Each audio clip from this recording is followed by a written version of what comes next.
Do you think she's qualified po, if ever?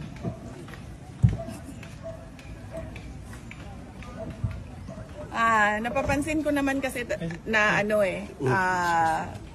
or napapansin naman na natin lahat na si BBM hindi siya pumipili base sa kwalifikasyon ng kanyang mga appointees. Napapansin natin na pumipili siya base sa kung sino yung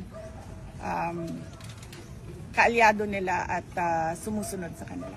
Pero kayo ma'am, tingin nyo, qualified ba si Yusek Castro? If she's gonna be Hindi ko siya kilala.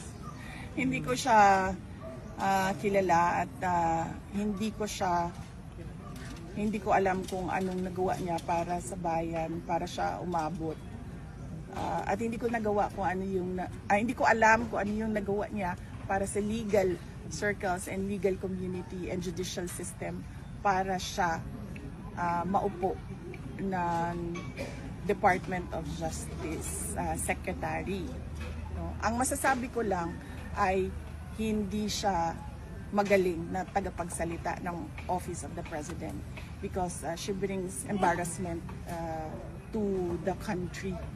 Kasi ang tagapagsalita ng isang Pangulo, pinakikinggan niya ng global community, ng international community. At pag nakikita ng mga kapitbahay natin o yung mga malalayong lugar na ganito magsalita ang tagapagsalita ng Office of the President, nagdadala yun ng kahihiyan sa bayan. Alright. Thank you, ma'am.